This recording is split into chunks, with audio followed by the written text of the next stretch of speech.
Coordinate system में किसी point की पोजीशन की डिस्टेंस रेडियस तथा एंगल डिग्री से डिफाइन करते हैं। यानी ये रेडियस की बात कर रहा है और एंगल की बात कर रहा है, 2 पॉइंट, ठीक है ना।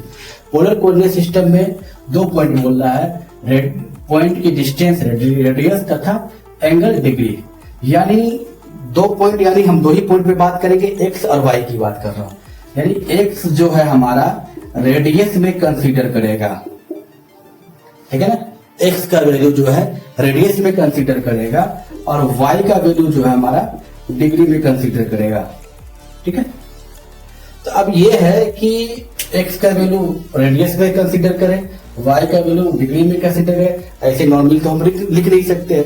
जब हम प्रोग्राम में लिखेंगे तो अगर हमें ऐसा लगेगा कि अब हमें पोलर कोऑर्डिनेट सिस्टम पे काम करना है, तो उस प्रोग्राम के लाइन के अंदर मैं एक कोड डालूंगा, तभी ये चीज एक्टिवेट होगा।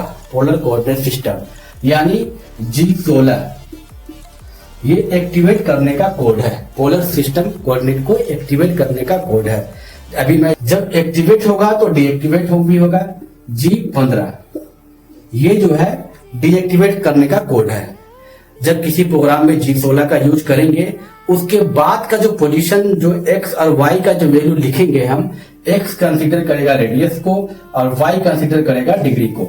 जब उस प्रोग्राम में हम G16 ऐड कर दिए, उस प्रोग्राम में हम G16 लिख दिए, उसके बाद आने वाले लाइन में अगर x का वैल्यू लिखते हैं, अगर y का वैल्यू लिखते हैं, तो x का वैल्यू जो है रेडियस को कंसीडर करेगा और y का वैल्यू जो है डिग्री को कंसीडर करेगा। हम